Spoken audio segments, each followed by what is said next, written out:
Bonjour à tous, aujourd'hui 5e dimanche de Pâques et nous sommes dans la joie. Joie parce que lundi 11 mai, c'est le déconfinement. Nous sommes dans cette belle joie. Mais il ne faut pas oublier quelques petits détails.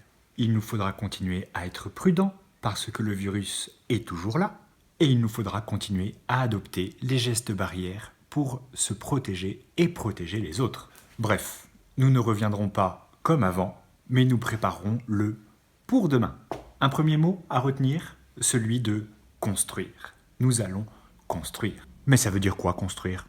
Tout simplement, il nous faut prendre du temps pour peser les bonnes décisions. Pas simplement agir tout de suite, mais pouvoir prendre les bonnes décisions qui nous préparent pour l'avenir, qui nous préparent pour les semaines, les mois et aussi les années à venir en fonction de ce que nous avons vécu. Comment mettre en place une vie paroissiale en prenant en compte ce que nous avons vécu du confinement, mais aussi en prenant en compte une vie qui sera un petit peu bouleversée avec le virus. Dans la première lecture de ce dimanche, une situation un peu tendue. Les disciples se retrouvent face à un dilemme. Servir la parole et servir les frères. Que doivent-ils privilégier? Réflexion, prière, méditation, échange.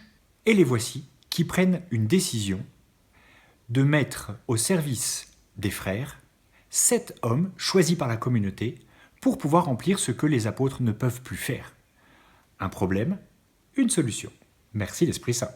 Qu'est-ce que cela nous montre? Cela nous montre que l'Église a toujours su faire preuve d'adaptation. Adaptation. Pour bien s'adapter, il faut prendre en compte tous les paramètres. Il faut prendre en compte la vie du monde, la vie de l'Église, la vie de chaque personne, et pour cela, il faut prendre le temps de s'asseoir, comme l'a fait la première communauté chrétienne. Réfléchissons, prions et agissons. Pour l'instant, nous réfléchissons avec tous les chrétiens de la paroisse sur comment et quels moyens mettre en place pour pouvoir vivre cette nouvelle étape qui nous est donnée. Question ouverte, question qui nous est adressée à chacun d'entre nous. Comment, par quels moyens nous allons pouvoir continuer à vivre notre foi personnellement et communautairement tous ensemble? Si vous avez des idées, nous sommes preneurs. Donc, construire, oui, mais construire dans la durée, c'est encore plus important. Aujourd'hui, très concrètement, vous avez la possibilité de prendre rendez-vous avec nous, par téléphone, par mail, comme vous voulez, pour que nous puissions venir jusqu'à vous pour le sacrement du pardon. Nous viendrons dans les églises qui sont autour de vous pour pouvoir prendre le temps, avec toutes les mesures sanitaires qui s'imposent, de vous écouter et de vous donner un beau cadeau, celui, non pas des œufs de Pâques, mais du pardon de Dieu. Et pour la communion alors, comment faisons-nous? Patience, patience, patience. Nous sommes obligés de patienter. Pour l'instant, nous ne pouvons pas avoir la messe avec une assemblée. Alors prenons le temps de continuer à vivre ce confinement spirituel qu'est la communion spirituelle. Dans quelques temps, nous prendrons le temps de nous retrouver et de partager ensemble la joie de l'Eucharistie. Mais prenons le temps d'abord de la patience. Vous pouvez vous poser la question, mais où allons-nous? Que devenons-nous? Vous savez, c'est le fameux « dans quelle étagère? Où vais-je? Que deviens-je ?» etc. Pour vous aider, un petit exemple avec un petit dessin. Je ne suis pas expert, mais on va essayer de faire un petit quelque chose. Dans l'évangile de ce dimanche, Jésus nous dit « Je suis le chemin, la vérité et la vie ». Et il nous le dit à la suite de la question de Thomas « Où vas-tu » Le Christ est parmi eux, et Thomas lui dit « Mais où vas-tu? Où nous emmènes-tu finalement ?» Réponse: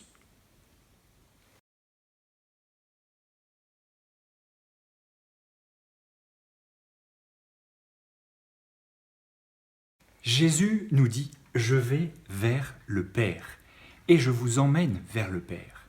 C'est cela qui est la direction, l'orientation de sa vie, mais aussi de notre vie. Il nous emmène vers le Père.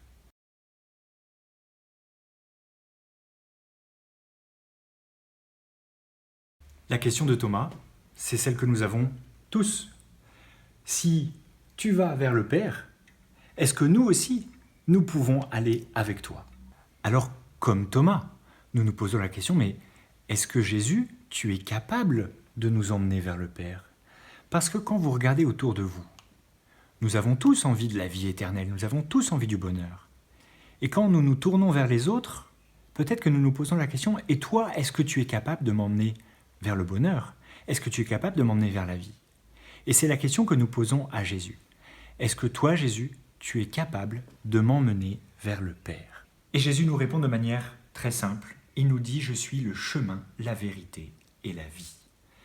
Personne, et je vous mets au défi de trouver quelqu'un autour de vous, qui vous dise la même chose. Personne ne peut vous dire, je suis le chemin, la vérité et la vie. Seul Dieu peut être le chemin, la vérité et la vie. En disant cela, Jésus se présente non seulement comme celui qui est parmi nous, mais aussi celui qui est vraiment Dieu parmi nous. Dieu seul peut dire « je suis la vie ». Personne ne peut dire « moi je suis la vie tout entière ». Que Dieu se rende présent au milieu de nous, c'est notre meilleur moyen pour pouvoir aller vers le Père. Parce que Jésus est celui qui est Dieu parmi nous, il vient nous emmener vers le Père, parce qu'il en a la capacité. Il peut le faire. Il est à la fois le but et il est en même temps le chemin. Jésus est celui qui nous est donné, et nous sommes après la résurrection, après Pâques. Il est celui qui nous est donné pour aller vers le Père. 3 questions. Où allons-nous? Comment y allons-nous? Avec qui y allons-nous? Première réponse, où allons-nous? Vers le Père, vers Dieu. Deuxième réponse, comment? Avec le Christ, avec tout son amour qu'il nous donne pour y aller. Troisième réponse, avec qui? Encore et toujours le Christ. Il est le chemin, la vérité et la vie. Notre route de Pâques, c'est une route avec le Christ vers le Père. Bon dimanche, avec le Christ vers le Père, dans la joie de la résurrection. Nous sommes encore dans cette joie de la résurrection. Bon déconfinement pour tous ceux qui vont commencer à sortir un petit peu de chez eux. Et puis, prenons patience, avec courage, avec foi, dans notre chemin avec le Christ vers le Père. Bon dimanche et nous prions pour vous.